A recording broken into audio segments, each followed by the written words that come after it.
An English gentleman named Charles Babbage designed the world's first true computer in the middle of the 19th century. He called it the analytical machine.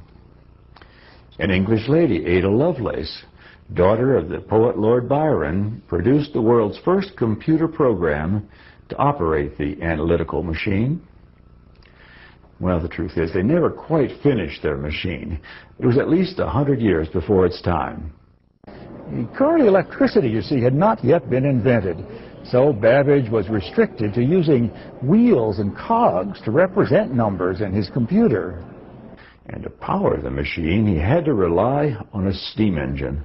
He constructed models, but the complications of so many rods and wheels, ratchets and gears, and the tolerances needed were too great for the technology of his day. And though he devoted most of his life and his personal fortune to the effort, it remained a practical failure. His programmer, Ada Lovelace, actually hoped to use the analytical machine to pick winners at the racetrack. Well, this didn't work out either.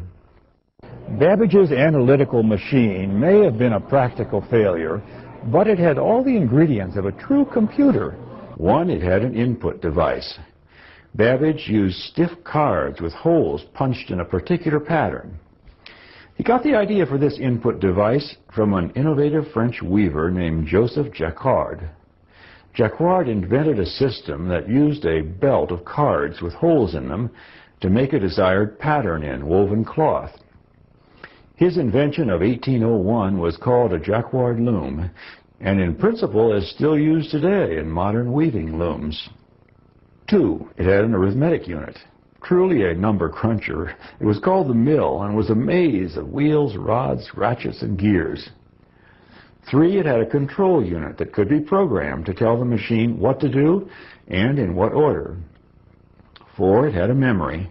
Again, this was a complex maze of mechanical parts. 5, it had an output mechanism, a printer.